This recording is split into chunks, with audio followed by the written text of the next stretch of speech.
দেখুন বন্ধুরা, আজকে কি নিয়ে এসেছি। আজকে নিয়েছি একদম তেলাপিয়া জ্যান্ত তেলাপিয়া মাছ। ভেঙে বন্ধুরা মাছগুলো কিরম নড়ছে। নমস্কার বন্ধুরা, শম্পা রান্নাঘরে আপনাদের অনেক স্বাগত। আজকে বন্ধুরা আমি এই জ্যান্ত তেলাপিয়া মাছের একটা দুর্দান্ত রেসিপি করে আপনাদের সাথে শেয়ার করব। আমার সাথে থাকুন আর ভিডিওটা সম্পূর্ণ দেখার অনুরোধ রইল। প্রথমে বন্ধুরা এই মাছগুলোকে কেটে নেবো। দেখুন এখনও জ্যান্ত রয়েছে, কীরকম নড়ছে একেবারে। তো জ্যান্ত বন্ধুরা সবাই পুকুর থেকে ধরে এনেছে, দেখুন একদম নড়ছে।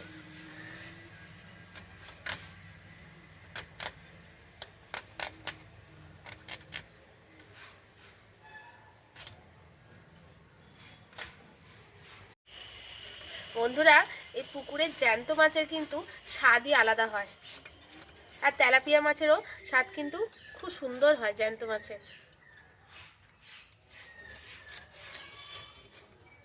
আর মাছ কাটাও কিন্তু খুবই সহজ বন্ধুরা।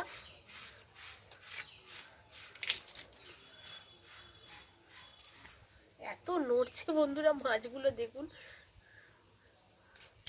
একদম টাটকা মাছ। দেখুন ফুলকোটা একদম লাল হয়ে রয়েছে।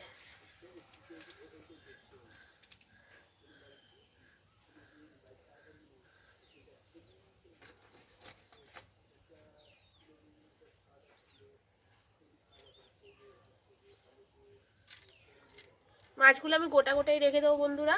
দেখুন এটা কাটা হয়ে গেছে। এরকম করে প্রত্যেকটা মাছ এবার কেটে নেব। মাছটা কেটে নিয়ে চলে এসেছি এখানে পরিষ্কার করে। আর এখানে দেখুন বন্ধুরা, এই রেসিপিটা বানানোর জন্য আমি কী কী নিয়েছি। এখানে নিয়েছি সাদা সর্ষে, টমেটো, কাঁচা লঙ্কা, কড়াইশুঁটি, পেঁয়াজকলি, ধনেপাতা, নুন, হলুদ আর তেল। ব্যাস এই কটা জিনিস দিয়ে আমার কিন্তু আজকে এই রেসিপিটা হয়ে যাবে। তো প্রথমেই আমি এখানে সাদা সর্ষে আমি এখানে 3টে মাছের জন্য 2 চামচ নিয়েছি। আর টমেটো আর কাঁচা লঙ্কাটা বেটে নেবো। এখানে আমি 3খানা কাঁচা লঙ্কা নিয়েছি, এটা পেস্ট করে নেবো। এখানে দেখুন উনুনটাও ধরিয়ে নিয়েছি। এবার প্রথমে আগে উনুনটাতে কড়া বসিয়ে দেবো। এখানে মাছটাও ভাজবো আর তার সাথে সাথে আমি বাটনাটাও বেটে নেবো। খুব রিচ হয় না এটা বন্ধুরা, কিন্তু খেতে খুব সুস্বাদু হয় এই রেসিপিটা। গরম হয়ে গেছে, দিয়ে দেবো সর্ষের তেল। আর এখানে মাছের মধ্যে আমি নুন হলুদ মাখিয়ে নেবো। দিয়ে দেবো হলুদ আর নুন।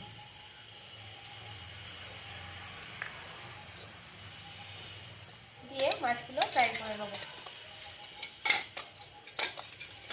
দেখুন তেলটা গরম হয়ে গেছে। কড়াটা চারিদিকে দিয়ে মাছগুলো দিয়ে দেবো। খুব ভালো করে ভাজা হয়ে গেছে, এবার আমি তুলে নেব।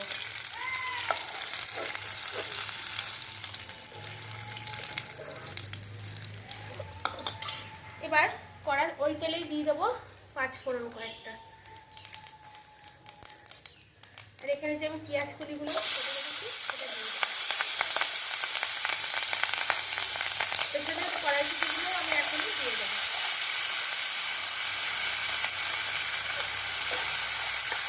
বেশি ভাজবো না, এটা অল্প হালকা করে ভেজে নেবো। করে ভাজা হয়ে গেছে, এবার দিয়ে দেবো পরিমাণ মতো নুন, দিয়ে দেবো পরিমাণ মতো হলুদ। আর এখানে দেখুন আমি যে সর্ষে, কাঁচা লঙ্কা আর টমেটোটা বেটে রেখেছিলাম, এবার এটা এর মধ্যে দিয়ে দেবো। দিয়ে এটা ধুয়ে আরেকটু জল দেবো, মশলা ধোয়া জলটা আর একটু এর মধ্যে দিয়ে দেবো। দিয়ে এটাকে খানিকক্ষণ ফুটতে দেবো, তারপর মাছগুলো দেবো। ভালো করে ফুটে গেছে, এবার মাছগুলো দিয়ে দেবো।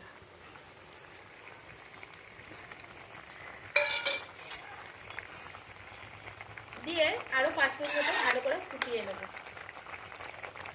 এটা আরও ফুটিয়ে নিয়েছি। এবার নামাবার আগে বন্ধুরা এর মধ্যে আমি দিয়ে দেবো অল্প একটু কাঁচা তেল। আপনারা এই কাঁচা তেলটা দেবেন, দেখবেন কাঁচা তেলের একটা আলাদা ফ্লেভার কিন্তু খেতে ভালো লাগবে। এবার এখানে যে ধনেপাতাগুলো কুচিয়ে রেখেছিলাম এগুলো ওপর দিয়ে দিয়ে দেবো। দিয়ে একটু নাড়িয়ে দেবো।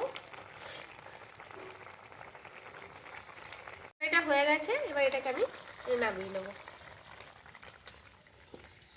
আপনারাও বানিয়ে ফেলুন ঝটপট সাথে এরকম তেলাপিয়া মাছের রেসিপি। বন্ধুরা এই রেসিপিটা দিয়ে কিন্তু এক থালা ভাত খাওয়া যাবে। আমার চ্যানেল নিত্য নতুন রেসিপিতে প্লিজ বন্ধুরা আমার চ্যানেলটিকে সাবস্ক্রাইব করে শেয়ার লাইক কমেন্ট করে দেবেন আর পাশে থাকা বেল আইকনটা প্রেস করে দেবেন যাতে আমার দেওয়া ভিডিও তাড়াতাড়ি আপনাদের কাছে পৌঁছে যায়। তো আজকের মতো টাটা বন্ধুরা, আবার আসবে একটা নতুন রেসিপি আপনাদের সাথে শেয়ার করার জন্য।